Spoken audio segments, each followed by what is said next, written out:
United States foreign policy of strategic ambiguity is being followed by Germany.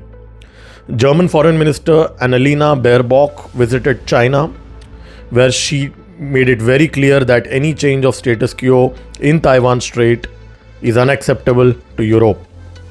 This contradicted what Macron said after his visit to China. So this visit of Annalena Baerbock was targeted at controlling the damage post the Macron visit, which exposed the disunity among European Union.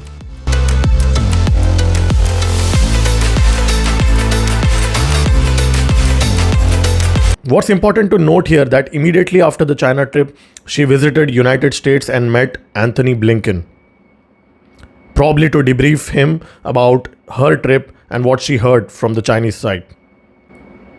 In a recent interview, she has said that parts of the recent China trip are more than shocking, according to her.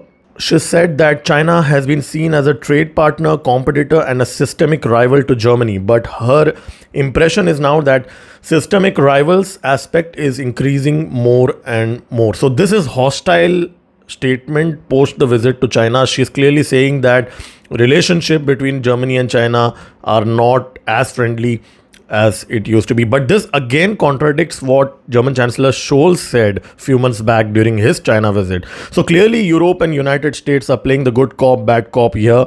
The strategic ambiguity foreign policy of United States is also being adopted, or I would rather say passed on to Europe. What's interesting to note here is that the trade between Germany and China is more than $320 billion last year. So considering this kind of trade volume and considering the dependency of Germany on China for rare earth materials, minerals, and many critical equipment, it will be interesting to see how Germany will walk the tightrope by towing the line of United States on Taiwan Strait, but at the same time maintaining relationships just enough under the threshold to conduct normal trade with China. But China has always been open to trade with countries, even with countries in which it is hostile. A perfect example of that is India. The recent German foreign minister statements indicate that Germany is clearly communicating that it kind of disagrees with what Macron has said. So probably Germany wants to be in the good books of United States, obviously because US has military bases inside Germany. Just to give you an indication, United States has more than 5 out of 7 garrisons within Europe in Germany.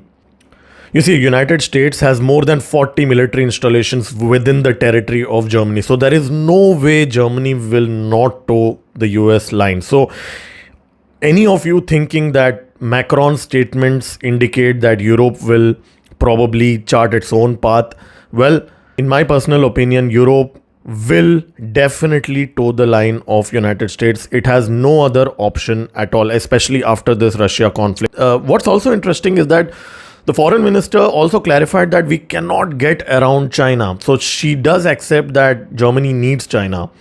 So she also clarified that decoupling ourselves from China is not feasible, and she mentioned that they have to minimize the risk. So essentially what she's saying is that if there is a conflict in Taiwan Straits and if United States chooses to sanction China, then Germany should minimize its risk from such an action by diversifying its supply chain. She's also said that we must safeguard freedom and the rule of law in the long term. Well, when she says rule of law, we all know what it means. Stand up for the international order with a clear stance. When she says international order, we all know what she means.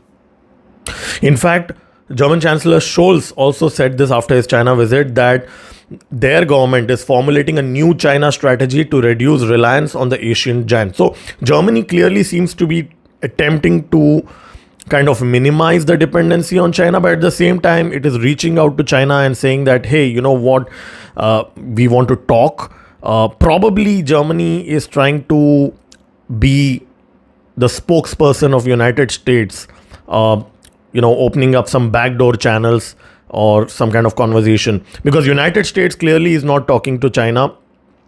The cooperation between Washington and Beijing has eroded dramatically over the last few months. So German Chancellor is kind of filling that void over here by talking to the Chinese side and then immediately visiting Antony Blinken and debriefing him about the visit. United States has not issued any detailed press release about what Antony Blinken and Foreign Minister of Germany spoke, but it is very clear that immediately after her trip, she visits US and meets Antony Blinken. So definitely she is actually debriefing or passing on some messages from the Beijing. But one thing is for sure, there is a division between Germany and France, especially their approach to this issue. France has been very clear that it will not get involved in a Taiwan conflict, whereas Germany has not essentially ruled that out. That is a major difference between France foreign policy and German foreign policy when it comes to Taiwan. This visit of Baerbock is a prelude to the release of German-China strategy. This strategy will be unveiled later this year, but it was leaked last year. This 61-page long draft copy was leaked where it was explicitly mentioned that Germany will focus on the human rights violation, the massive human rights violation which is happening in China, and Germany will diversify away from China. But what's funny about this leaked report was that it contradicted what Germany did in 2020, where Merkel actually shrugged off the human rights issues in China and signed a business deal between Europe and China back then.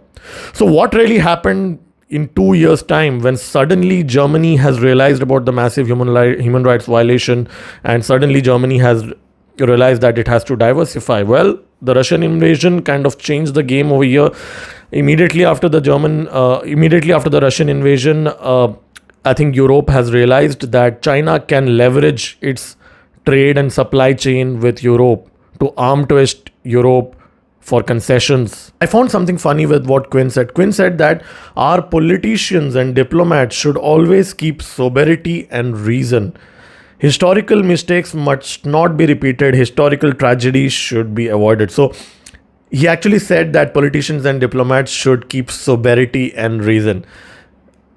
Well, whether Chinese diplomats keep this sobriety and reason is anyone's guess. Washington calls the shots in Germany. Without Washington's consent, German foreign policy document will not be released. There is absolutely no way Germany will go against United States foreign policy. So any thoughts of disunity within Europe is a pipe dream.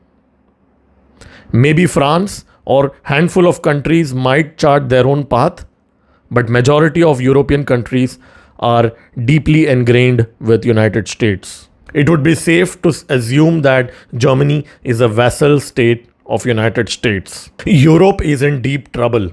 Its problem is that United States is the security guarantor for Europe, but at the same time, China is the key supply partner for Europe. If there is a conflict in Taiwan Strait, Europe has to throw the line of United States. That would mean disrupting its supply chain from China. Sanctions from United States will have to be adhered by the European countries. The Taiwan crisis will be a disaster for Taiwanese and in fact entire world. But the most impacted will not be in South China, but actually will be in Europe. Germany was forced to decouple from Russia through the alleged Nord Stream destruction by United States. Now, Germany fears that it might be again forced to decouple from China, losing the rare earth and mineral access from China. This is Degree signing off from this video. Do like this video and subscribe to my channel. I'll keep posting more videos. Stay tuned.